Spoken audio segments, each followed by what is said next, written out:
हरे कृष्णा, राधे राधे। आप सभी का मेरे channel beautiful life with Kanha ji में आप सबका स्वागत है। आज हम माघ मास का 8वां अध्याय प्रारंभ करते हैं। यमदूत कहने लगे कि तुमने बड़ी सुंदर वार्ता पूछी है। यद्यपि मैं परिधीन हूँ, फिर भी तुम्हें स्नेहवश अपनी बुद्धि के अनुसार बतलाता हूँ। जो प्राणी काया, वाचा और मनसा से कभी दूसरों को दुख नहीं देते, वे यमलोक में नहीं जाते। हिंसा करने वाले वेद, यज्ञ, तप और दान से भी उत्तम गति को नहीं पाते। अहिंसा सबसे बड़ा धन, तप और दान ऋषियों ने बताया है।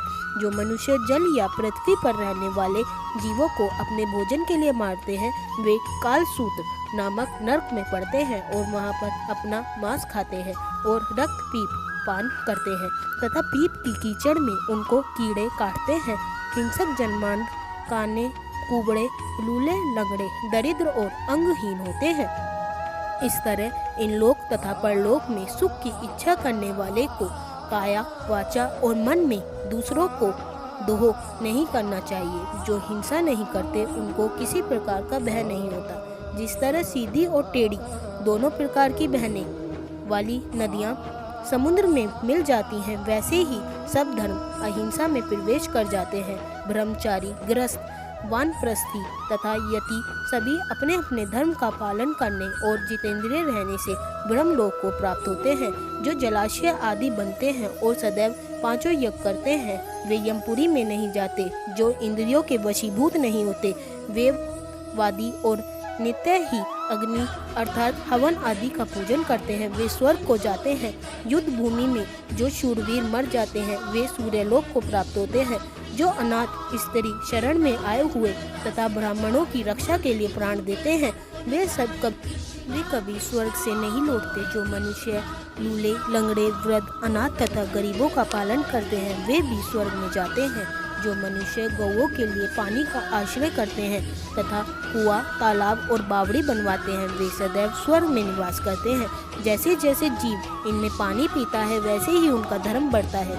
जल से ही मनुष्य के प्राण है, इसलिए जो पियाऊ आदि लगाते हैं, वह अक्षय स्वर्ग को प्राप्त होते हैं। बड़े बड़े यज्ञ भी वह फल नहीं देते जो अधिक छाया वाले वृक्ष मार्ग में लगने से देते हैं।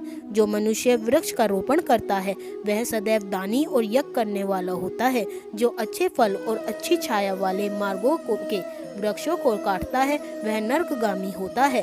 तुलसी का पौधा लगाने वाला सब पापों से छूट जाता है। जिस घर में तुलसी वन है, वहाँ हर घर तीर्थ के समान है और उस घर में कभी यमदूत नहीं जाते। तुलसी की सुगंध से पितरों का चित्त आनंदित हो जाता है और वे विमान में बैठकर विष्णुलोक को जाते हैं। नर्मदा नदी का दर्शन, गंगा का स्नान और तुलसी दल का स्पर्श, यह सब बार बार फल देने वाला होता है। हर एक वासी को ब्रह्मा भी तुलसी का पूजन करते हैं। रत्न, सोना, फूल तथा मोती की माला के दान का इतना पुण्य नहीं जितना तुलसी की माला के दान का है। जो फल आम के 1000 और पीपल के 100 वृक्षों को लगाने से होता है, वह तुलसी के एक पौधा लगाने से होता है। पुष्पक और तीर्थ, गंगा आदि नदी, वासुदेव आदि देवता सभी ही तुलसी में वास करते हैं।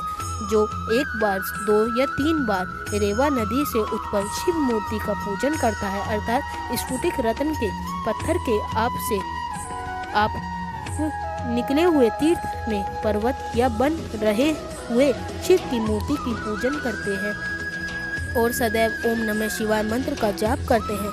यमलोक की कथा भी नहीं सुनता। प्रसन्न, शत्रुता, अभिमान से शिव पूजन के सभी पापों को नष्ट करने वाला तथा कीर्ति देने वाला 3 लोकों में से कोई काम नहीं है। जो शिवालय स्थापित करते हैं, वे शिवलोक में जाते हैं। ब्रह्मा, विष्णु शिव का मंदिर बनाकर मनुष्य वैकुंठवासी होता है। जो भगवान की पूजा के लिए फूलों का बाग लगवाते हैं, वह धन्य है। जो माता पिता, देवता और अतिथियों का सदैव पूजन करते हैं, वे ब्रह्मलोक को प्राप्त होते हैं। हरे कृष्णा, राधे राधे।